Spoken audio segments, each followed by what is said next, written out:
এই মানুষগুলির মধ্যে কে হবে আল্লাহর কাছে দামি, আল্লাহ কাকে ভালোবাসে, আজকে একটি কথা হবে, বাকি কথা এদিক সেদিক হবে ইনশাআল্লাহ। তবে পয়েন্ট হলো আল্লাহ ভালোবাসে কাকে। প্রিয় ভাইয়ের আমার, তাহলে একটু মনোযোগ দিয়ে শুনুন। আল্লাহ রাব্বুল আলামিনের দুনিয়ায় 1 নয় 2 নয় 3 নয় 4 নয় হাজার হাজার লক্ষ লক্ষ কোটি কোটি মানুষ আমার আল্লাহ দুনিয়ার জমিনে প্রেরণ করেছেন। ওরে মুসলমান যুবক ভাই, আমার পরদারালের মা, পরদারালের বোনেরা, পীরগাছা এলাকার যুবক ভাইয়েরা, মুরব্বী বাবারা, এখন পর্যন্ত যিনারা মাহফিলের প্যান্ডেলের জন্য বাড়ি থেকে বের হন নাই গো, হতে পারে জীবনের শেষ মাহফিল, হতে পারে এটাই জীবনের শেষ তাফসীর মাহফিল। কথা বলেন ঠিক না বেঠিক? হতে পারে কি পারে না? অলরেডি বাংলাদেশ সরকার ঘোষণা কিন্তু করেই ফেলেছে, ঘোষণা কিন্তু করেছে অলরেডি। শীত আসলে দেশের নেতা কর্মীর মাথা গরম হয়ে যায়। আওয়াজ দিয়ে বলেন ঠিক না বেঠে? শীত আসলে এদের চুলকানি ওঠে, শীত আসলে অ্যালার্জি যাদের আছে না, অ্যালার্জি, বেগুন দেখলেও চুলকায়। কথা বলেন প্রিয় ভাইরা আমার, অ্যালার্জি যে মানুষের আছে, পীরগাছা বাজারে পেঁয়াজি এরপরে বিভিন্ন মাখামুখা দেখলেই ওর গা চুলকায়। কথা বলেন ঠিক না বেঠিক? খাক না হয় না খাক, খাইলে যারও কি হবে আল্লাহই ভালো জানে। অথচ খাইলে কিন্তু অত চিন্তার কারণ নাই। মানে ওই যে চোরের মন পুলিশ পুলিশ, চোরের মন। কথা বলেন ঠিক না বেঠিক? ঠিক অ্যালার্জিওয়ালা মানুষগুলোর যেমন বেগুন দেখলেই গা চুলকায়, ঠিক বাংলাদেশে শীতের মৌসুম শুরু হলেই বাংলাদেশের রাজনীতির প্রেক্ষাপটের নেতা কর্মীদের গায়ে চুলকানি শুরু হয় মাহফিল বন্ধ করার জন্য। কথা বলেন ঠিক না বেটে? অগ্রিম শুরু করে দিয়েছে, আগেই শুরু করে দিয়েছে মাহফিল বন্ধ, সভা সমিতি হবে না। এই সভা সমিতি কি ক্ষতি করে? কথা বলেন না। বাংলাদেশে এমন কোন জায়গা নাই যে মাহফিলে কোরআনের মাহফিল করতে গিয়ে খুনাখুনি হয়েছে। বাংলাদেশে এমন কোন জায়গা আজ পর্যন্ত হয় নাই। টঙ্গীর বুকে লক্ষ মানুষের ইস্তেমা, চরমুনার বুকে হাজার লক্ষ মানুষের মাহফিল হয়, যেখানে মানুষের মৃত্যুবরণ হয় নাই। অথচ বাংলার জমিনে পানির ঝামেলাতে ধর্ষণ করতে গিয়ে হাজারো কন্ডম পাওয়া গিয়েছে। কথা বলো ঠিক না? অনর্গল সেইগুলো চলে, অথচ শীতের মৌসুম আসলেই এদের গায়ে জ্বালা পোড়া শুরু হয়ে যায়। মাহফিল কোন কায়দায় বন্ধ করতে হবে? অলরেডি একটা সিগন্যাল দিয়েছে, সিগন্যাল নাম্বার 1 দিয়ে দিয়েছে। 17-18 তারিখের পর থেকে সভা সমিতি চলবে না। এই ভোটই হবে 7ই জানুয়ারি। যদি সভা সমিতি না চলে তাহলে মিছিল মিটিং করবে কোন কায়দায়? কথা বলেন ঠিক না? তার মানে ওদেরটা চলবে, আমাদের কোরআনের মাহফিল চলবে না। এইবার ময়দানে এসে দেখো খেলা হবে। কথা বলেন। আমি এগুলো করতে চাই নাই, ভালো হয়ে গেছি, ভালো হয়ে গেছে। এজন্য বলছি ভাইরা মা, এজন্য আপনাদেরকে বলছি, হতে পারে এটাই শেষ মাহফিল, হতে পারে এটাই শেষ মাহফিল। অন্তত শেষ মাহফিলের বরকত নেওয়ার জন্য বাইরে ঘোরাঘুরি না করে চলে আসুন। এটা বোঝানোর জন্য একটু এদিক সেদিক গেলাম, তবে আমি ভালো হয়ে গেছি, ঠিক না? প্রিয় ভাইয়েরা আমার, এখনো যে সমস্ত ভাইয়েরা আমার মাহফিলের প্যান্ডেলের জন্য প্রস্তুত নেন নাই, তাদের জন্য বলছি, আমার আল্লাহর নবী নবী মুহাম্মদুর রাসূলুল্লাহ সাল্লাল্লাহু আলাইহি সাল্লাম দুনিয়ার মানুষদেরকে বললেন, মা পীরগাছা লাইন পাড়া এলাকার মা বোনদের জন্য বলে যায়, মা গো মা, এই কোরআনের মাহফিলগুলো শুনলে আপনার জন্য কি উপকার, না শুনলে কি ক্ষতি হতে পারে। এ বন্ধুরে, আমার নবী মুহাম্মদুর রাসূলুল্লাহ সাল্লাল্লাহু আলাইহি ওয়াসাল্লাম বললেন, কোরআনের মাহফিল যদি কোনো আল্লাহর বান্দা বান্দে শোনার জন্য, ইসলামিক জ্ঞান অর্জন করার জন্য, দ্বীনের বুঝ বোঝার জন্য যদি ঘর হইতে বের হইয়া অন্য একটা দিকে একটা পা, দুইটি পা, তিনটি পা হেঁটে হেঁটে যায়, আমার নবীজি বলেন গো, ওই বান্দা বান্দির জন্য আমার আল্লাহ দুইটা পুরস্কার ঘোষণা করে দেয়। আজকে যে মানুষগুলি এই মাহফিলের দিকে বসবে না, এদের সঙ্গে আর আগামী শনিবারের দিনে কি হবে? কথা কন না, আগামী শনিবারে কি হবে? জোরে আওয়াজ দেন। এই জায়গা বসবে না, ওই জায়গা যাবে, ওটা হবে শয়তানের খেলা হবে, এটা হবে ফেরেশতার খেলা। যারা আসবে না ফেরেশতার নিচে, যারা যাবে শয়তানের কাছে, অবশ্যই তারা শয়তানের দলের একজন। আওয়াজ দিয়ে বলো ঠিক না ঠিক? আপনি ধরে নেন, আমার একটু সময় লাগবে আজকে। কি জন্য? আজকে একটু সময় লাগবে। এই জন্যই বল আছে, আপনার স্থান আছে দুইটা, বল হলো একটা। স্থান আছে দুইটা, বল হলো একটা। বল যায় যেদিকে, কাপ পায় সেদিকে, ঠিক নেবে ঠিক? খেলা হয় দুই দলে, যে দলে গোল দেয় সেই দলে জিতে যায়। আজকের খেলা ফেরেশতা নিয়ে, শনিবারের খেলা হবে শয়তান নিয়ে। কথা কন না, আরো জোরে কর, আরো একবার কর। আব্দুল গফুর জিয়াদি নিমত করে আসে ভালো, স্টেজে আসলে চিনতে হয়, মনে হয় বাড়িতে যাওয়ার ভাগ্য আমার নাই। টেনশনের কোনো কারণ নেই। দল দুইটা, এক মুড়া আর্জেন্টিনা আর এক মুড়া ব্রাজিল। যারা এই মুড়ো আমরা সাইজ দিয়ে আস্তে করে উল্পে না গোল দিবার পাবে, তারা এই কাপটা পাবে। কথা বলেন ঠিক নেবে ঠিক? আজকে দল হলো দুইটা, 16ই ডিসেম্বরে একটা, 16ই ডিসেম্বরে এক দল। আজকে হলো 14ই ডিসেম্বরে এক দল। 14ই ডিসেম্বরে আসলে আল্লাহর দল, 16ই ডিসেম্বরে গেলে শয়তানের দল। কথা বলেন নাকি? এই এলাকার ভেতরে আশপাশে যারা বসে আছেন, তারা এই মোরা হাতায় দেখবেন কোন বাড়ির লোক আসে নাই।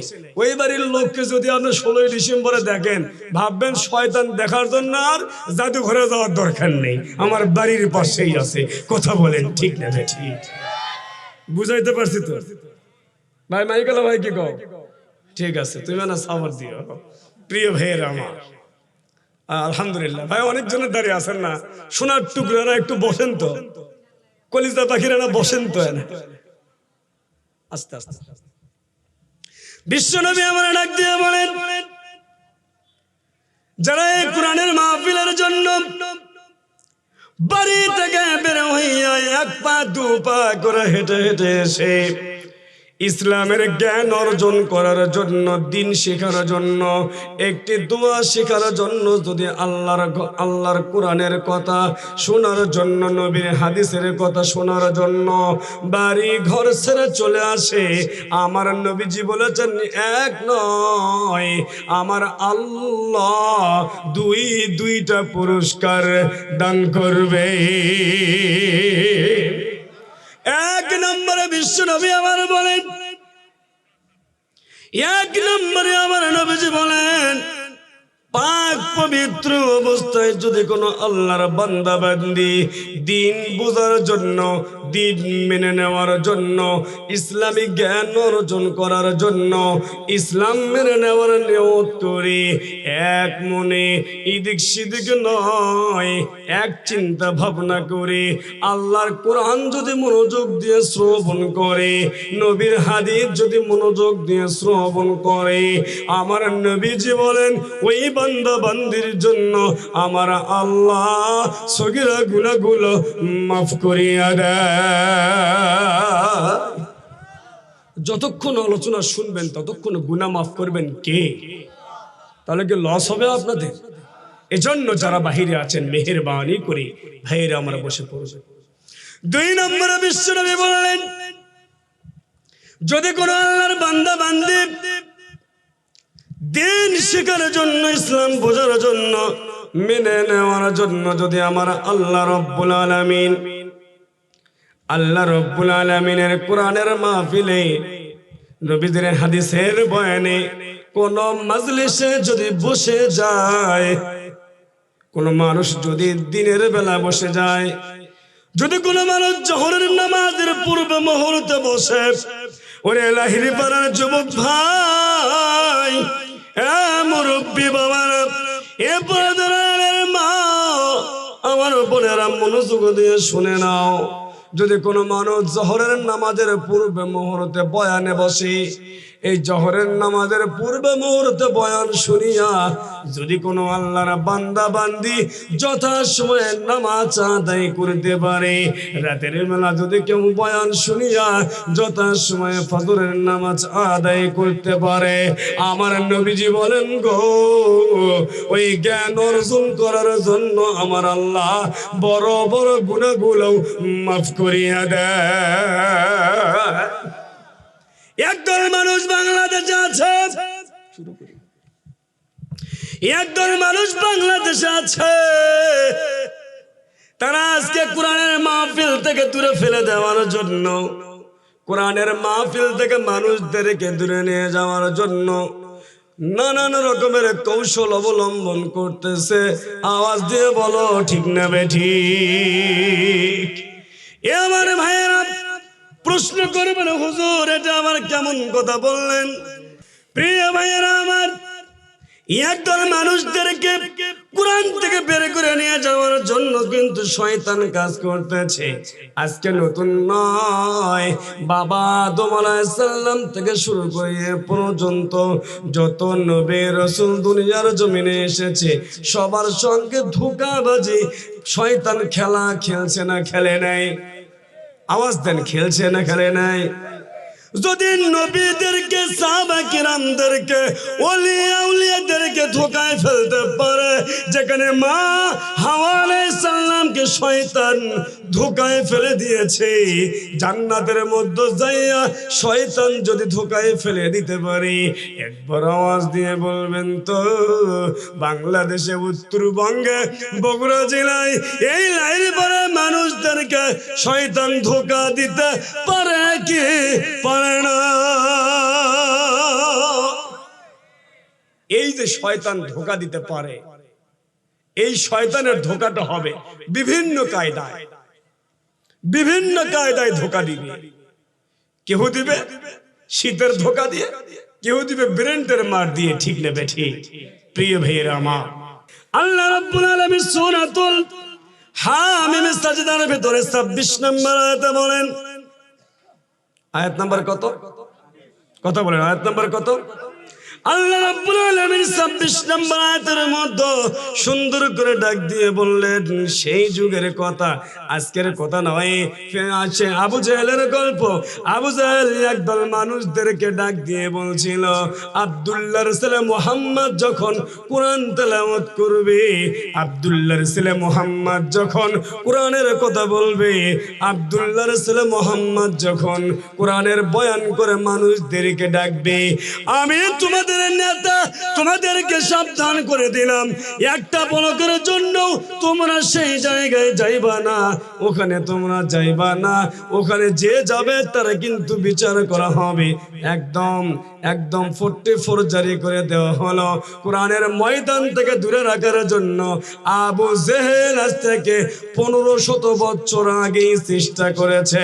আওয়াজ দিয়ে বলো ঠিক না বেঠিক? আজ বাংলাদেশে এমন আবু জেহেলের গোষ্ঠী আছে না? নাই? কথা কোন না? আছে না নাই? দেখা যায় না, সেই সময় চিহ্নিত ছিল। আজ আমাদের বাংলাদেশে যেমন যেমন চিহ্নিত আছে, পীরগাছার ওই পাশে বামুনিয়ার আগে একটা পাড়ার নাম আছে কামার পাড়া। কি পাড়া? কথা কন না রে ভাই, কামারপাড়া। সেখানে একটা পাড়া আছে, পাড়ার নাম হিন্দু পাড়া। কি পাড়া? এই নন্দীপাড়া একটা পাড়ার নাম আছে মুসলিম পাড়া। কথা বলেন ঠিক না ঠিক? যদি কোনো মানুষ সেই হিন্দু পাড়া এসে পীরগাছার পাশে হিন্দু পাড়া বামুনিয়া এসে যদি হঠাৎ একজন মানুষ জিজ্ঞাসা করে, এ ভাই এ দাদা বলো মুসলিম পাড়া কোথায়, ওরা কিন্তু দেখে দিবে অন্য জায়গায়। কথা বলেন। এখন আমাদের দেশে দুইটা ভাগ আছে, একটা মুসলিম পাড়া আর একটা হলো হিন্দু পাড়া। কিন্তু 1500 বছর পূর্বে ভাগ ছিল কাফের পাড়া আর হলো মুসলিম পাড়া। কথা বলেন ঠিক কিনা? 1500 বছর পূর্বে কাফের ছিল কারা? ইসলামের কাছে বাধা দিত যারা, আবু জাহেলের বংশধর তারা। কথা বলো ঠিক না বেটে? 1500 বছর পরে বাংলাদেশে আবু জাহেলের খালাতো ভাই খালাতো বোন নানার বংশধর যারা ইসলামী মাহফিল গুলো বন্ধ করার জন্য পাই তারা করবে যারা, একমাত্র তারাই। আওয়াজ দিয়ে বলো ঠিক না বেটে? এজন্য চিহ্নিত আবু জাহেলের বংশ না হওয়ার জন্য আহ্বান করব বাংলাদেশে সকল নেতা কর্মী সাংবাদিক ভাই সহ বিভিন্ন ধরনের বিভিন্ন জাতির মানুষদেরকে আগামী 7 নির্বাচন উপলক্ষ করে আমাদের বাংলাদেশে যদি মুসলমানদের মসজিদ মাদ্রাসার উন্নয়ন কল্পে যখন মাহফিলের লক্ষ লক্ষ জায়গায় হাজারো জায়গায় যখন ওয়াজ মাহফিলের আয়োজন করা হয়েছে, জাতির মানুষ যখন সারাটি বছর কথা শোনার সুযোগ পায় না, আমরা বাসে ভাতে বাঙালি মানুষ আমাদের কৃষি কর্ম করে আমাদের সময় পার করতে হয়। বছরে কমসে কম না হলেও 6টি মাস আমাদের সংসার জীবন নিয়ে আমাদেরকে ব্যস্ত থাকতে হয়। শুধুমাত্র শীতের মৌসুমটাই আমরা আলেম ওলামার মুখ থেকে আল্লাহর কোরআনের কথা শোনার সুযোগ পাই। এই সুযোগটুকু যদি আমাদের হাত থেকে কেড়ে নেওয়া হয়, আগামী 7 নির্বাচনকে উপলক্ষ করে যদি ওয়াজ মাহফিলগুলোকে বন্ধ করা হয়, তাহলে আমরা মনে নয়, বাস্তবে আমরা প্রমাণিত হব আমাদের দেশেও 1500 বছর আগের বংশধর জন্ম নিয়েছে। আওয়াজ দিয়ে বলো ঠিক না বেটে? আল্লাহ রাব্বুল আলামিন কোরআনে বলেছে। তাহলে এবারে মূল কথায় চলে আসো। আল্লাহ রাব্বুল আলামিন কি সুন্দর ভাষা ব্যবহার করলেন। লক্ষ লক্ষ কোটি কোটি মানুষের মধ্য থেকে আমার আল্লাহ রাব্বুল আলামিন যাচাই করে বাছাই করে, এ বন্ধুরা, ওই যে শুরুতে একটি আয়াত পড়েছে, আয়াতের কথায় তাহলে চলে গেলাম। আমার আল্লাহ রাব্বুল আলামিন ডাক দিয়ে বললেন, বাংলাদেশের মানুষদেরকে নিয়ে আল্লাহ একটা কথা বলেছেন। ও বন্ধু, অন্য দেশের নামটা বললাম না, বাংলাদেশের কথা শুধুমাত্র বললাম। আমাদের জানা মতে বাংলাদেশে গত বছর জরিপ দেখেছি, 16 কোটি মানুষের জরিপ দেখেছি। ভাই গো, এই লাহিড়ীপাড়া ইউনিয়নের মধ্যে হয়তো 20-30 হাজার মানুষ থাকবে, বগুড়া জেলায় হয়তো 5-10 লক্ষ মানুষ থাকবে। এ বন্ধুরা, এতক্ষণের মধ্যে এই জায়গায় আমরা যতগুলো মুসলমান আছি, এখন যদি আপনাদেরকে আমি প্রশ্ন করি, আমরা ভালোবাসি কাকে? দল হবে 2টা, একটা হলো আল্লাহর দল আর একটা হবে শয়তানের দল। আমরা ভালোবাসি কোন দলকে? এইবার তাহলে যদি আমরা আল্লাহকে ভালোবাসি, আল্লাহ আমাদেরকে ভালোবাসবে কি বাসবে না? ও বন্ধু, বাংলাদেশে অনেক বাহিনী আছে, বাংলাদেশে অনেক কর্মজীবী আছে, সাধারণত পেওনোর চাকরি থেকে একদম হাওয়া ভবন পর্যন্ত, ছোট্ট থেকে একদম বিশাল পদ পর্যন্ত, একদম স্বরাষ্ট্রমন্ত্রী পর্যন্ত পদ আছে। আমার আল্লাহ ডাক দিয়ে বললেন, আমি আল্লাহ রাব্বুল আলামিন পৃথিবীর কোন মানুষকে ভালোবাসি? আল্লাহর ভালোবাসা যদি কোনো মানুষ পেয়ে যায়, সেই মানুষের দুনিয়ার জমিনে কি আর কোনো অভাব আছে? আওয়াজ দিয়ে বলেন আর কি কোনো অভাব আছে? আপনাদের এই এলাকার ছেলে রাগেবুল হাসান রিপু ভাই বর্তমানে বগুড়া সদরের এমপি। তাই যদি রাতের 3টার দিকে আপনাকে একবার ফোন দেয়, ফোন দিয়ে যদি বলে ওরে লান্টু রে তোর সাথে আমার একটু কথা আছে, আগামীকাল দুপুর বেলা দেখা করবি, আর 3টার থেকে দুপুর পর্যন্ত ঘুম হবে না। কথা বলেন ঠিক না ঠিক? রাতের বেলা বউকে ডাক দিয়ে বলবে বউ রে বউ কপাল খুলেছে রে কপাল খুলেছে। বউ চিন্তা করবে কেমনে তোমার কপাল খুললো বলো? তোমার তো পুরো কপাল জীবনে কপাল খোলে না। ধান লাগাইলে ধানের আবাদ হয় না, আলু লাগাইলে আলুর দাম হয় না, মূলো লাগাইলে কেহই খায় না, কপি লাগাইলে 2 টাকা হয় একটার দাম। এই রাতের বেলা তোমার কপাল খুললো কেমনে? আজ আওয়াজ দিয়ে বলবে তুমি শুনলে খুশি হবা, রাগেবুল হাসান রিপু এমপি সাহেব আমাকে ফোন দিয়েছে, আগামীকাল কি জানি বলবে। সকালবেলা ঘুম থেকে উঠে বউ আনন্দ করে বলবে ও বুবু তুমি কি জানো আজ রাতের বেলা গো অমুকের বাপক এমপি সাহেব ফোন দিয়েছে। কথা কোন না কেন?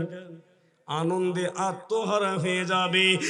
এক এমপির ফোনের জন্য যদি তামাম এলাকা আনন্দে আত্মহারা হতে পারে, আমার আল্লাহ যদি ডাইরেক্ট বলে গো আমি আল্লাহ নন্দীপাড়া গ্রামের মধ্যে, আমি আল্লাহ লাহিড়িপাড়া গ্রামের মধ্যে, আমি আল্লাহ বগুড়া জেলার মধ্যে উমুক মানুষকে আমি আল্লাহ নিজে ভালোবাসি, তাহলে এই মানুষটার কত আনন্দিত হবে। তাহলে আল্লাহর ভালোবাসা, দুনিয়ার চেয়ারম্যান মেম্বারের ভালোবাসা পাইলে যদি আমরা নিজেকে এত গর্ববোধ মনে করি, তাহলে আমার আল্লাহ যদি আমাদেরকে ভালোবাসার কথা বলে আমাদেরকে আরো কেমন লাগবে? আমাদেরকে আরো কেমন লাগবে? মেম্বারের মোটরসাইকেল চালাবার পেলে নিজেকে ধন্য মনে হয়, মেম্বার এই গ্রামের মধ্যে আর কাউকে ডাকে না, খেলে আমাকে ডাকে। কথা কর না কে? মেম্বারের মোটরসাইকেল চালাবার পেলেই নিজেকে ধন্য মনে হয়, অথচ আমার আল্লাহ পাক, অথচ আল্লাহ রাব্বুল আলামিন এই কোরআনটারে ডাইরেক্টলি বলেছে সূরার নাম সফ। আল্লাহ বলেছেন 4 নম্বর আয়াতে, আমি আল্লাহ কোন মানুষকে ভালোবাসি। চিৎকার মেরে বলেন আল্লাহু আকবার। প্রিয় ভাইরা আমার বন্ধুগণ, তাহলে আর এদিক সেদিক হওয়া যাবে না। আমার আল্লাহ ডাক দিয়ে বললেন ইন্নাল্লাহা ইউহিব্বুল্লাযীনা ইউকাতিলুনা ফী সাবিলিহি সাফফান কাআন্নাহুম বুনয়ানুম মারসুস। আল্লাহ তো তাদেরকেই ভালোবাসে। এ ভাইয়া মনোযোগ দিয়ে শুনে নাও, পর্দার আলের মা বোনেরা, আপনার কপাল খুলে যাবে গো একটি আয়াতের আমল যদি করতে পারো। আল্লাহ বললেন আমি আল্লাহ তো তাদেরকেই ভালোবাসি যারা আমি আল্লাহর পথে কাতার বন্দী হয়ে লড়াই করে। আল্লাহ বললেন আমি আল্লাহ তো তাদেরকেই ভালোবাসি। এ মুসলমান যুবক ভাই মনোযোগ দাও গো, মনোযোগ দাও। শুধুমাত্র একটি আয়াতের কথা বলার ওয়াদা করেছি, এই কথাটি বলে কিন্তু আমার সময় শেষ। মাঝের বগিতে আছি, সামনেও যাওয়া যাবে না, পেছনেও যাওয়া যাবে না। এই জন্য বন্ধু রে সময় দেখে দেখে কথা বলছি। আল্লাহ বললেন আমি আল্লাহ তো তাদেরকেই ভালোবাসি যারা আমি আল্লাহ তো তাদেরকেই ভালোবাসি যারা আমি আল্লাহর পথে লড়াই করে। কার পথে? কথা কওয়া লাগবে রে ভাই, কথা কন না। যদি আপনারা কথা না কন, সাতক্ষীরা বক্তা চিন্তা করবি শীতের মধ্যে ওই জায়গায় আমি আর যাবো না। কথা কন না। যা মানুষ আছেন একটু স্লোগান দিবেন, হুহা করবেন। আমি যদি এখানে সামনে থেকে ভয় না পাই, তাহলে আপনাদের এত ভয় কেন? কথা বলেন। আরো আওয়াজ দেন, ঠিক না ঠিক? বিশ্বের মানচিত্রে যে মানুষটিকে মক্কার কাবার একদম গিলাফ ধরার ক্ষমতা ছিল, যার পারমিশন লাগে নাই কাবায় প্রবেশ করতে, সেই মানুষ বাংলার জমিনে নাই। আব্দুল গফুর জিয়াদির রামেশ্বরপুরে দরকার নাই। সত্য কথা বলতে চাই, কথা বলো ঠিক না বেটে? আপনার এত ভয় কেন? কথা কবার চান না? আল্লাহর কোরআনে কথা বললেও কথা কবার চান না। রাস্তার লোক মনে কেউ নেই, হুজুর একলাই আছে, এজন্য চলে যাও। প্রিয় ভাইয়েরা আমার, তাহলে আল্লাহ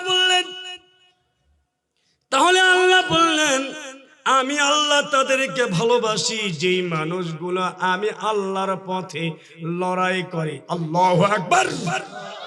তাহলে আল্লাহর পথে লড়াই করা লাগবে কি লাগবে না? আল্লাহর পথে লড়াই করবে যারা, আল্লাহর ভালোবাসার মানুষ হবে তারা।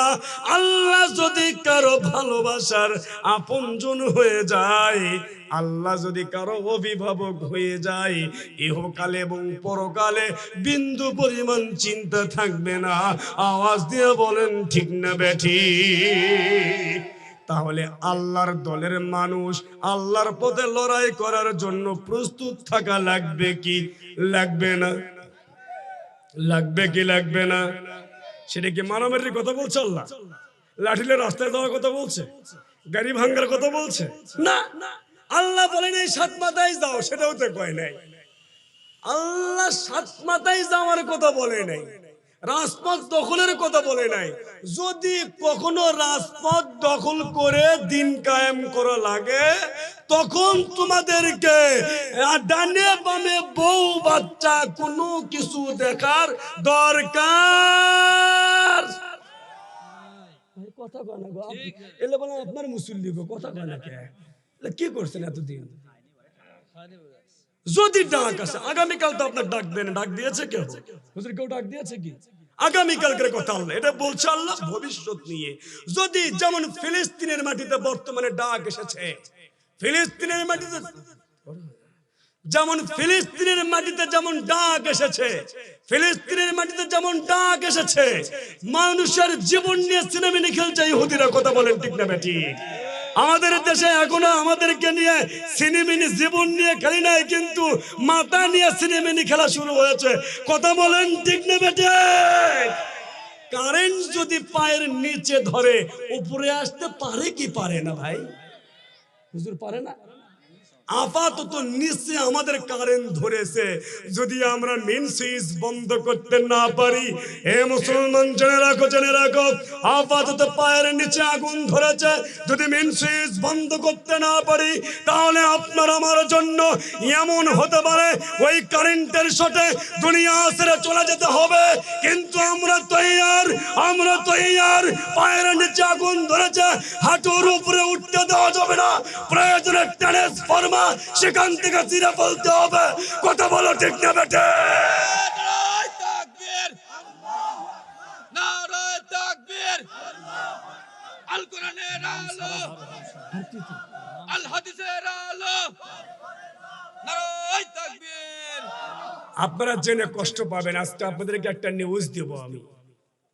কেন বললাম জানেন? আপনাদের এলাকার সন্তান আমি আপনাদের এলাকার সন্তান না? আমাকে বহুবার দেখেছেন, এই পাশে আমার বাড়ি। আপনিও যা আমিও তা। এটা এমন একটা মাস, এটা মাস বিজয়ের মাস। কোন মাস? এই মাস। এটা সোনার বাংলাদেশ, যে দেশে হিজড়া পর্যন্ত চেয়ারম্যান হয়। কথা বলেন, আরো জোরে বলেন। যে দেশের হিজড়ারা এমপি নমিনেশন নেওয়ার জন্য, যে দেশের হিজড়ারা এমপি হওয়ার জন্য নমিনেশন উঠায়, সে দেশে হিজড়ার ক্ষমতা থাকবে। আমরা বৌসলানের মতো পুরুষ, আমাদের কেন কথা বলার ক্ষমতা থাকবে না? আমরা জানতে চাই। কথা বলেন। হিজড়া নমিনেশন উঠায় নাই, রংপুরে উঠায় নাই, কিরিয়ে আলকাস মারবে এরকম কে তারাও এমপি হবার চাই রে। আর আমরা কথা কবার চান্স পাই না রে। কইলে আমরা জঙ্গি, কইলে আমরা অপরাধী। প্রিয় ভাইয়ের আমার, না আমি নাই বললি না ভাই, এরকমই ভাই। জি রাগ হচ্ছেন আপনারা? রাগ হচ্ছে?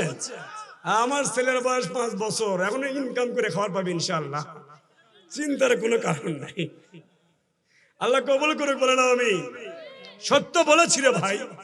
আমরা কেন কথা বলতে পারবো না? বিজয় মাস আগামী 16ই ডিসেম্বরে বিজয় দিবস। এখানে যারা আপনারা বসে আছেন, আপনাদেরকে আমার প্রশ্ন, এই বিজয় দিবস উপলক্ষে নাচ গান ফুর্তি সবকিছু হবে বাংলাদেশে, ঠিক না বেঠি?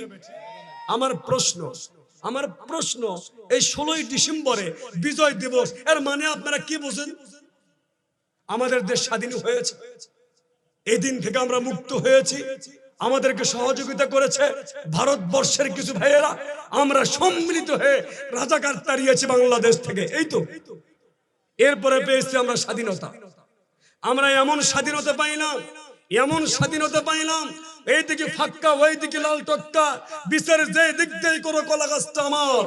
কথা বলেন ঠিক না ঠিক? যে দিক দিয়ে তোমরা যা কিছু করো না কেন, শুধু তোমরাই মৌলবি মুন্সি হইলি পাকিস্তান। এটা স্বাধীনতা মানে সবার অধিকার থাকবে সমান। অথচ আমরা কথা বলতে পারি না। প্রিয় ভাইরা আমার, আমি আর এদিক সেদিক নয়, শুধুমাত্র বলতে চাই আমরা তো হিজড়া নয়। কথা বলেন, আমরা তো হিজড়া নয়। হিজড়া যে দেশের মাটিতে রাস্তায় দাঁড়াইয়া ট্রাক আটকাইয়া টাকা নিতে পারে, সিএনজি আটকাইয়া টাকা নিতে পারে, আমি গা ঘামানোর পরিশ্রমের টাকা নিয়ে শহরে বন্দরে যাব, 10 টাকার কম দিলে দেখামু। কথা বলেন, তাদেরকে কন্ট্রোল করতে পারো না, মৌলবি লিয়ে তানা হাসরা তো কেন? কথা বলেন, একদিকে কাটবা আর একদিকে মারবা, আল্লাহ তোমারও আছে আমাদেরও। এটা মুসলমান ধরে না। যেই দিন ধরতে চাই, একবার নারায়ে তাকবীর আল্লাহু আকবার স্লোগান দিলে আর বিজয় না নিয়ে আসা পর্যন্ত আর ঘরে ফিরবে না। কথা বলো ঠিক না বেটে? এই ফিলিস্তিন মার খাইতে 75 বছর মার খাইছে, সহ্য করতে ধৈর্যের বাঁধ ভেঙে ফেলেছে। এইবার কোমর শক্ত করে বেঁধেছে। ইসরায়েলের ইহুদিদেরকে ধ্বংস না করা পর্যন্ত তারা ঘরে ফিরতে রাজি নাই। এ বাংলাদেশের মুসলমান, এখন আমার পায়ের নিচে কারেন্ট ধরেছেন, মেইন সুইচ যদি বন্ধ করতে না পারেন, আপনার আমার জন্য এমন কঠিন অবস্থা হতে পারে। কথা বলো ঠিক না বেটে? এখনই আমাদের সময়। একা গোল দিও না, এটা 18 সাল না। কথা কন না, এটা 18 সাল নয়। মন চাইলেই যখন যেটা সেটা করবা। জাতির মানুষ বুঝে ফেলেছে, এখনকার মানুষ আর সুজি কাঠি খায় না, বাল্লি খায় না। এখনকার জন্মদাতা ছেলেরা আমার পরে ম্যাগি লুডু খায়। কথা বলেন ঠিক না বেটে? আমরা বুঝে ফেলেছি কোন কায়দায় কি করতে চাও। প্রিয় ভাইয়ের আমার, আসুন একটু বুঝুন। তাহলে আল্লাহ বলেন, বাংলাদেশের 16 কোটি মানুষের মধ্যে আল্লাহ কোন মানুষদেরকে ভালোবাসে, একটা বিষয়ে কথা হবে। আল্লাহ 16 কোটি মানুষের মধ্যে আল্লাহর ভালোবাসার মানুষের নামটা কি? কথা কন না। স্বরাষ্ট্রমন্ত্রী আসাদুজ্জামান খান ভাই কে? আল্লাহ ভালোবাসে কাকে? আল্লাহর পথে, আল্লাহর রাস্তায় জিহাদ করবে, লড়াই করবে যারা আল্লাহ ভালোবাসবে তাদেরকে। কথা বলেন ঠিক কিনা? প্রিয় ভাইয়েরা আমার, তাহলে এইবার একটু মনোযোগ দিয়ে শুনে নেন, আল্লাহর পথে আমাদের লড়াই করা দরকার আছে না নাই? এই মুহূর্তে আপনাদেরকে বলি নাই এখনই চলেন ময়দানে, না, আপনাদেরকে ময়দানে যাইতে বলি নাই। ময়দানে যখন দরকার তখন যেতে হবে। আওয়াজ দিয়ে বলেন ঠিক না বেঠিক? ও বন্ধু, সতর্ক যদি না হতে পারেন এইটা বোঝানোর জন্য বললাম। আর এদিক সেদিক যাব না, সময় শেষ প্রান্তরে ভাইয়া। তাহলে একটা নতুন গল্প শুনে নাও। এ মুসলমান, কোরআনের মাহফিল গুলো আপনাকে কি উপহার দিবে? অনেক শয়তানের দল আছে, তারা এই কোরআনের মাহফিল থেকে আপনাকে বঞ্চিত করার জন্য বিভিন্ন রকম কলা কৌশল ঢুকে দিয়েছে। মানুষদেরকে একটা ভাষা ব্যবহার করে। আজকে বাড়ি থেকে এ পর্যন্ত আসার সময় একজন মানুষ আমার এলাকার মধ্যে আমাকে দেখার পরে একটা ভাষা ব্যবহার করেছে, হুজুর আজ কোথায় মারতে যাচ্ছেন? কি বলছে? হুজুর আজ কোথায় মারতে যাচ্ছেন? আমিও সেই ভাষায় ব্যবহার করলাম, নন্দীপাড়া। পরে গাড়ির উপর চিন্তা করে দেখলাম এই কথাটা বলল কেন? কোন দিন মারলাম? কাউরে তো মারলাম না, শুধুমাত্র খাইলাম। খাওয়ার নাম যদি মার হয়, তার মানে চিন্তা করলাম, গবেষণা করে দেখলাম যেই ব্যক্তিটা আমারে বলছে হুজুর আজকে কোথায় মারতে যাচ্ছেন, ওটা মানুষ ছিল না, মানুষ ছিল না, ওর মধ্যে টাটকা ইবলিশ শয়তান রূপ ধারণ করেছিল। আওয়াজ দিয়ে বলো ঠিক না বেঠিক? ঠিক তেমনি করে বাংলাদেশে ইসলামী মাহফিল থেকে আপনাকে আমাকে দূরে ফেলার জন্য হাজার রকম পায়তারা করবে। আমরা এই মাহফিলের মাধ্যম দিয়ে জাতির মানুষকে মাদ্রাসা করলে কি হবে, মসজিদ করলে কি হবে, নামাজ পড়লে কি হবে, আল্লাহর কোরআন পড়লে কি হবে, জাকাত না দিলে কি হবে, ওসর না দিলে কি হবে, এই কথাগুলো শেখানোর জন্য চেষ্টা করি। ও বন্ধুরে, আজকে একটা তথ্য নিয়ে দেখো, মানুষ অর্থের জন্য কি না করতে পারে, মানুষ টাকার জন্য কি না করতে পারে। অথচ আমার নবীর সাহাবারা টাকার দিকে তাকায় নাই, পয়সার দিকে কখনো তাকায় নাই, ইমানের দিকে তাকাইছে। আমার নবীজি বলেছেন গো, আজ থেকে 1400-1500 বছর পূর্বে, 1500 বছর পরে কি হবে আমি নবী বলতে পারলাম না। এ ভাইয়া, আমার নবীজির জামানায় সাহাবায়ে কেরাম জীবন দিয়েছে ইসলামের জন্য, সাহাবায়ে কেরাম রক্ত দিয়েছে নবীর জন্য, আল্লাহর জন্য জানমাল সবই দিয়েছে। আর আজকে আমার বাংলাদেশের ছেলেরা, বাংলাদেশের মেয়েরা, বাংলাদেশের মুসলমানেরা এই ছোট্ট একটা পেটের জন্য আল্লাহকেই ছেড়ে দিয়েছে। আওয়াজ দিয়ে বলেন ঠিক না বেঠিক? হয়তো বলবেন হুজুর এমন করে বললেন কেন? সাহাবায়ে কেরাম না খেয়ে পেটে পাথর বেঁধে জিহাদের ময়দানে লড়াই করেছে। এক গিলাস পানি একজন না খেয়ে সাহাবারা ঘোরাফেরা করেছে, এক ভাই খাক আর এক ভাই খাক। কথা বলেন ঠিক না বেঠিক? যেই সাহাবায়ে কেরাম এক গিলাস পানি 5 জন খেয়েও শেষ হয় না, পুনরায় আবার একবার করে খেতে হয়। অথচ আমার বাংলাদেশের সেই নবীর উম্মত, আমার নবীজি বলেছেন গো, কিয়ামতের ময়দানে এই উম্মতে মুহাম্মাদির আল্লাহর দরবারে এতটাই মূল্য হবে, বনি ইসরাইলের নবীদের চেয়েও উম্মতে মুহাম্মাদির দাম আল্লাহর দরবারে বেশি হয়ে যাবে। আমি আর এদিক সেদিক চলে যাব না, আর কোনো উদাহরণ দেব না, আর লম্বা কোনো কথা বলবো না। নন্দীপাড়া হযরত ওমর রাদিয়াল্লাহু তাআলা আনহু টুকুমুল্লাহ কওমি হাফেজিয়া মাদ্রাসার উদ্যোগে আজকের যে মাহফিল, এই মাহফিলটা আপনার আমার জন্য দরকার আছে না নাই? ও বন্ধুরে, এই মাদ্রাসায় আপনার ছেলে মেয়ে, একটা ছেলে মেয়ে থাকলে কি এমন আদর্শ শিখবে? ও বন্ধুরে আমার, আমাদের এই মাদ্রাসায় থেকে কোন নবীর আদর্শ শিক্ষা দেওয়া হবে, কোন নবীর আদর্শ শিক্ষা দেওয়া হবে, এইবার একটু মনোযোগ দেন গো। আমার নবীজি বললেন, আমার এমন একজন নবীর আদর্শ এই জায়গায় শিক্ষা দেওয়া হয়, যেই নবী আসমানের দিকে একবার আঙ্গুল ইশারা করেছিলেন, চন্দ্র হয়েছিল দ্বিখণ্ডিত। আমার জয় নবী না বললে না জায়েজ হয়ে যেত, হ্যাঁ বললে জায়েজ হয়ে যেত। ও বন্ধুরে, এই নবীর মাদ্রাসার জন্য আজকে আপনার সামনে আমি কথা বলবো, এই নবীর মাদ্রাসা নিয়ে আমি কথা বলবো। আমার নবী এই নবীজির মাদ্রাসা নিয়ে সুন্দর একটা কথা বললেন।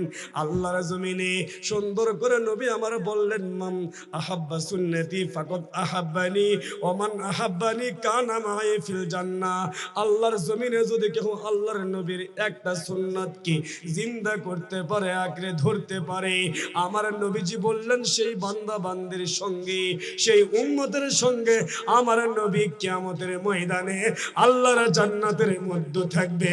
চিৎকার মেরে বলে আল্লাহু আকবার। ভাইয়া, সেই নবীর আদর্শ শিক্ষা দেওয়ার জন্য যে মাদ্রাসাটি এই জায়গায় অবস্থিত, এ মুসলমান ভাইরা রে আমার, মাত্র একটি বছর এখন পর্যন্ত হয় নাই। লক্ষ্য করে দেখবেন মাদ্রাসার পরিবেশটা কত সুন্দর, ছাত্রদের শিক্ষার ব্যবস্থাটা কত সুন্দর।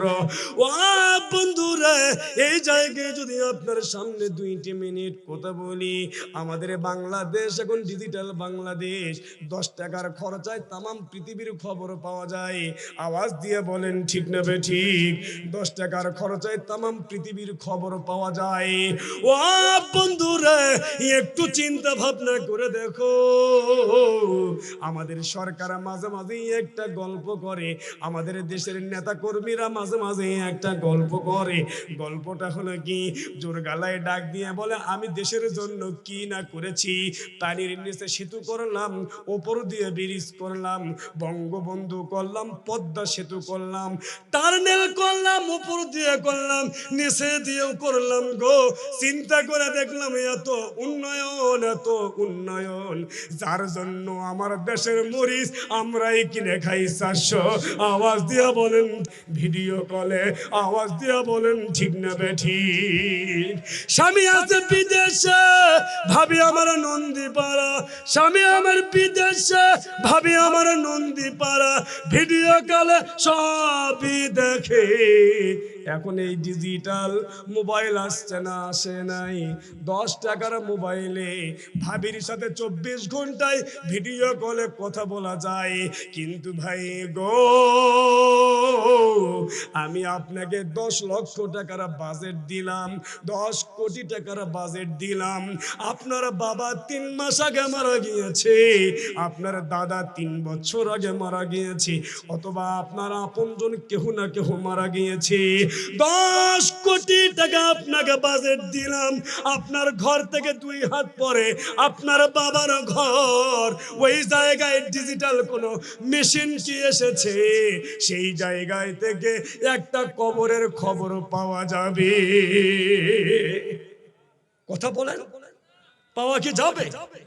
এ মুসলমান ভাইরা রে আমার, যদি আপনার কবরের খবর না পাওয়া যায়, অনুরোধ থাকবে যে সমস্ত ভাইয়েরা আমার এই জায়গায় বর্তমানে উপস্থিত, ও বন্ধুরা, দুনিয়ার কোন জায়গায় যদি খবর না পাওয়া যায়, মনোযোগ দিয়ে শুনে নাও। বাবা চলে গেল, মাও চলে গেল, দাদা চলে গেল, কত আত্মীয় স্বজন চলে গেল, আমিও চলে যাব। খালি হাতে চলে যেতে হবে ওই কবরের মধ্যে। পৃথিবীর মানুষকে ওই কবরের খবর পাবে না। কিন্তু একটা বাস্তব একটা উদাহরণ শুনে নাও গো। আল্লাহর ওলি হাসান বসরি রাহমাতুল্লাহ আলাইহি ডাক দিয়ে বললেন, তিনার জামানার ঘটনা, ওই সময়ের ঘটনারে বন্ধুরা রে আমার। আল্লাহর ওলি হাসান বসরি রাহমাতুল্লাহ আলাইহি যখন ছিলেন, সেই সময় দুনিয়ার জমিনে দুইটা মহিলা মানুষ ছিলেন। মার মেয়ে 2টা মহিলা মানুষ ছিল। ও বন্ধুরা, মার মেয়ের অনেক সম্পত্তি ছিল, অনেক দামি ফ্যামিলির একজন মানুষ ছিল। মেয়েটি কখনো আল্লাহর কোরআন পড়তো না, মেয়েটি কখনো দিনের পথে আসতো না, মেয়েটি কখনো আল্লাহর গুণগান গাইতো না, নবীদের আদর্শ নিয়ে কখনো গুণগান গাইতো না। ও বন্ধুরা, হঠাৎ দুনিয়ার জমিন ছেড়ে মেয়েটি চলে গেল। আমি আপনাদেরকে একটা কথাই শুধুমাত্র বোঝাইতে চাই, এ নন্দীপাড়া এলাকার মা বোনেরা, ছেলেরা, লাহিড়ি পাড়া ইউনিয়নের মা বোনেরা, আমার যুবক ভাই মুরব্বী বাবারা, দুনিয়ার সব জায়গার খবর পাওয়া যায় গো, একটা জায়গার খবর পাওয়া যায় না, সেই খবরটি হলো কবরের খবর পাওয়া যায় না। এইবারে মেয়েটি যখন দুনিয়ার জমিন ছেড়ে চলে গেল, ও বন্ধুরা, ওই মেয়েটি যখন দুনিয়া ছেড়ে চলে যায়, মেয়েটির মা পাগল হয়ে গেল। যাকে দেখে তার কাছে একটা কথা জিজ্ঞাসা করে, যাকে দেখে তাকে বলে, আমার মেয়ে মারা গিয়েছে 3 দিন হলো, আমার মেয়ে মারা গিয়েছে 4 দিন হলো, আমার মেয়ে মারা গিয়েছে 4 দিন হলো, 3 দিন হলো, আমি একটু জানতে চাই আমার মেয়েটা কেমন আছে। বাইরে মনোযোগ দিয়ে আওয়াজ দিয়ে একবার বলো তো, আমি যদি কাউরে জিজ্ঞাসা করি আমার বাবা কবরের মধ্যে কেমন আছে, কেউ কি বলতে পারবে? ও বন্ধু, ওই মহিলাটি পাগল হয়ে গেছে নিজের মেয়ের খবর নেওয়ার জন্য, আমার মেয়ে কবরের মধ্যে কেমন আছে, যাকে দেখে তাকেই বলে, কেউই উত্তর দিতে পারে না। ভাই 10 টাকার এমবি উঠাইলে দুনিয়ার সব খবর পাওয়া যায়, 10 কোটি টাকার বাজেট দিয়েও কবরের খবর পাওয়া যায় না। এইবার ওই সমাজের লোকজন গুলো ওই মহিলাটারে ডাক দিয়ে বলল, আমরা তোমাকে একটা পরামর্শ দিতে পারি, আমরা বলতে পারবো না, তবে আমাদের এলাকায় একজন আল্লাহওয়ালা মানুষ আছে, আমাদের এলাকায় একজন ভালো মানুষ আছে, সে পারবে একমাত্র তোমাকে বলতে কবরের মধ্যে তোমার মেয়েটা কেমন আছে। এইবারে মেয়েটি ডাক দিয়ে বলে, ও ভাই তোমরা তাড়াতাড়ি বলো সেই মানুষটি কোথায় আছে। এইবার দেখিয়ে দিলেন হাসান বসরির জীবনে, এইবার দেখিয়ে দিলেন হাসান বসরির এলাকা। এ ভাইরা, অতি অল্প সময়ের মধ্যে আপনার সামনে থেকে বিদায় নেব, তবে কবরের একটা পরামর্শ দিয়ে যাচ্ছিলাম। আল্লাহর ওলি হাসান বসরি রহমাতুল্লাহ আলাইহির নিকটবর্তী ওই মহিলা হইলেন, দু চোখের পানি ছেড়ে দিয়া হুজুরের নিকটে বললেন, হুজুর গো, অনেক দূরের রাস্তা অতিক্রম করে এসে আপনারা দরবারে এসেছি। হুজুর, দুনিয়ার জমিনে আমার আর কোনো আত্মীয় স্বজন নাই, আর কোনো আপনজন নাই গো, আমার একমাত্র একটা মেয়ে ছিল, মেয়েটাও আমাকে ছেড়ে চলে গেল, মেয়েটারে আমি এতটাই ভালোবাসতাম, কিন্তু আজ 3 দিন 4 দিন হয়ে গেল মারা গেছে, আমি তার খবর পাইলাম না কবরের মধ্যে কেমন আছে। এইবার মেয়েটি আবদার করে বসলো, হুজুর গো, আপনার নিকট জানতে চাই আমার মেয়েটা কবরের মধ্যে কেমন আছে। এইবার আল্লাহর ওলি হাসান বসরি রহমাতুল্লাহ আলাইহি চিন্তায় পড়ে গেল, কবরের মধ্যে কেমন আছে আমি কেমন করে বলবো, এটা তো আমার পক্ষে বলা সম্ভব নয়। এ ভাই, আমার যুবক ভাইয়েরা, মুরব্বী বাবারা, আল্লাহর ওলি হাসান বসরি রহমাতুল্লাহ আলাইহি হতাশ করলেন না, ফিরিয়ে দিলেন না, মেয়েটিরে ডাক দিয়ে বললেন, বোন, তোমার মেয়ে কবরের মধ্যে কেমন আছে এটা তুমি জানতে পারবা, আমি তোমারে একটা আমলের কথা শিখিয়ে দিব, তুমি যদি সেই আমল করতে পারো, আমি তোমারে বললাম আল্লাহ চাহে তো তোমার মেয়ের তুমি নিজেই দেখতে পারবা। দেখানোর মালিককে, দুনিয়ার কারো ক্ষমতা নেই, অগ্রিম কোনো কথা বলার ক্ষমতা কিন্তু আমাদের দেশে আছে, আমাদের দেশে আছে, আছে না নেই? কে কি ঘটবে 1 বছরে সব বলতে পারে অগ্রিম আমাদের দেশের অনেক মানুষ। ভাইরা আমার, অতি অল্প সময়ে বলছি, আল্লাহর ওলি হাসান বসরি রহমাতুল্লাহ আলাইহি চিন্তা করে বললেন যে তুমি তোমার মেয়ের খবরটা তুমি একমাত্র বলতে পারবা যদি আমল করতে পারো। আল্লাহু আকবার, আমলের কথা বললেন। এরপরে মেয়েটি বলল, হুজুর কি আমল করতে হবে আপনি বলুন, আমি সেই আমল করতে রাজি। এই মানে ডাক দিয়ে বললাম, পাক পবিত্র অবস্থায়, পাক পবিত্র বিছানায় প্রত্যেকটা দিন 5 ওয়াক্ত নামাজ পড়িয়া রাতের বেলা ঘুমানোর সময় আল্লাহর নবীর শানে কয়েক মর্তবা দরুদের বিধান দিয়ে দিলেন, দরুদ পড়ার কথা বলে দিলেন। তুমি যদি এই দুরুদের আমল করতে পারো, আমার আল্লাহ যদি চাহে তোমাকে স্বপ্নের মাধ্যমে তোমার মেয়েকে দেখাইতে পারে, আমি গ্যারান্টি দিতে পারবো না।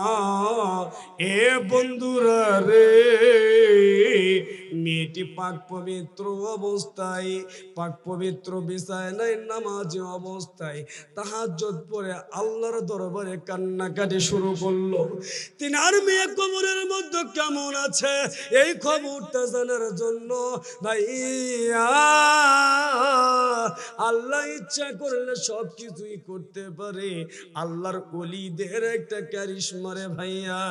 এইবার মেয়েটি 3 দিন আমল করার পর 4র্থ দিনের মাথায় স্বপ্ন দেখতেছে ওই মেয়েটি কবরের মধ্যে আগুনের মধ্যে জ্বলছে, আগুনের মধ্যে জ্বলছে। মেয়েটি চিৎকার মেরে উঠছে, আল্লাহ, আমি 3 দিন 4 দিন আমি আমার মেয়েটার দেখি নাই, এইটাই তো ভালো ছিল, আজকে আমি আগুনের মধ্যে দেখছি, এটা কেমন করে সম্ভব? পরের দিন সকালবেলা চলে গেল হাসান বসরির দরবারে, হুজুর আমি এটা কি দেখলাম, আমার মেয়ে আগুনের মধ্যে আছে, হুজুর আপনি আমাকে কিছু শিখায়া দেন, কি করলে আমার মেয়ের আগুন বন্ধ হতে পারে? আল্লাহর ওলি হাসান বসরি রহমাতুল্লাহ আলাইহি বললেন, এ বোন, কেমন করে আগুন বন্ধ হবে? একমাত্র মাফ করনে ওয়ালা আমার আল্লাহ। নবীজি আমার বলেছেন, as-সাদাকাতু তারাদ্দুল বালা ওয়া তাজিদুল আমর, দান সদকা বালা মুসিবত মানুষকে দূর করে দেয়, বিপদ আপদ থেকে উদ্ধার করে দেয়। ও বন্ধুরা, আমার পর্দার আলের মা বোন, একটু মনোযোগ দিয়ে শুনে নাও। আল্লাহর ওলি ডাক দিয়ে বললেন, তুমি যদি এই আমলটা করতে পারো, বোন রে, ওই মেয়ের নামে যদি কোনো সম্পত্তি দুনিয়ার জমিনে থাকে, তুমি যদি আল্লাহর রাস্তায় দান করতে পারো, নবীর আদর্শে দান করতে পারো, আমার আল্লাহ যদি কবুল করে নাই, তোমার মেয়ের কবরের আযাব আল্লাহ বন্ধ করে দিতে পারে। আওয়াজ দিয়ে বলেন সুবহানাল্লাহ। ইয়া ভাইয়া, যে কবরের আযাব থেকে মুক্তির জন্য নবীজি আমার দান সদকার কথা বলেছেন, কি বলবো রে ভাই, দুঃখের কথা না বলেও পারি না। এই জায়গায় আমরা যারা আছি একবারে নিজের দিকে একবার তাকাই না, নিজের শরীরের দিকে নিজেই একবার তাকান। এই হাতের মূল্য কত আপনি বুঝবেন না, এই চোখের মূল্য কত আপনি এখনো বুঝবেন না। যেই দিনে চোখের মধ্যে এক কানা এক ফুটা পরিমাণ কিছু পড়ে যায়, সেই দিন বুঝবেন চোখের কত দাম। আওয়াজ দিয়ে বলেন ঠিক না বেঠিক? যে আল্লাহ এত কিছু দিয়েছে, ওই আল্লাহর পক্ষ থেকে ওই আল্লাহর নবীর নামে একটি মাদ্রাসা, যেই জায়গায় কোরআন শেখানো হবে, যেই জায়গায় হাফেজে কোরআন তৈরি হবে, যেই জায়গায় হক্কানে আলেম তৈরি করা হবে, যেই জায়গাতে আলেম উলামা শিক্ষা প্রতিষ্ঠান তৈরি করেছে, আমরা রাতের 3টার দিকে ঘুমাই, ফজরের আজান হয়ে যায়, আমরা ঘুমাই। এই মাদ্রাসার 26 থেকে 30 জন ছাত্র আছে। আজকে খবর নিয়ে দেখলাম গো, আমার দেশের নেতা কর্মী আমি সহজ এই সময় ল্যাপের মধ্যে কম্বলের মধ্যে ঘুমাই, কত সকালবেলা উঠিয়া এই বাচ্চারা আল্লাহর কোরআন পড়ে, আওয়াজ দিয়ে বলেন মারহাবা। যেই বাচ্চারা গভীর রাতে শীতের মধ্যে উঠিয়া আল্লাহর কোরআন তেলাওয়াত করে, ওই বাচ্চাদের জন্য কি আপনার একটু মায়া লাগে না? ওই বাচ্চার জন্য কি আপনার একটু দয়া লাগে না? এ বন্ধুরা রে আমার, অনেক কথাই বলে ফেলেছি, না বলেও তো পারি না। আল্লাহর নবীর কন্যা মা ফাতিমা রাদিয়াল্লাহু তাআলা আনহা একদিন দাঁত বের করে করে হাসলেন। নবী আমার বললেন, ফাতিমা ফালইয়াদহাকু কলিলান ওয়া ইয়াবকু কাসীরা। দুনিয়াটা হাসার জায়গা নয়, দুনিয়াটা কাইন্দার জায়গা। কিয়ামতের ময়দানে তোমার বাবা নবী তোমার জন্য কোনো সুপারিশ করবে না।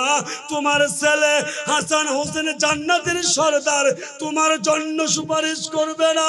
হযরত আলী তোমার স্বামী তোমার জন্য কোনো সুপারিশ করবে না। আল্লাহর নবীর কন্যা ফাতেমা ডাক দিয়ে বললেন, আব্বা,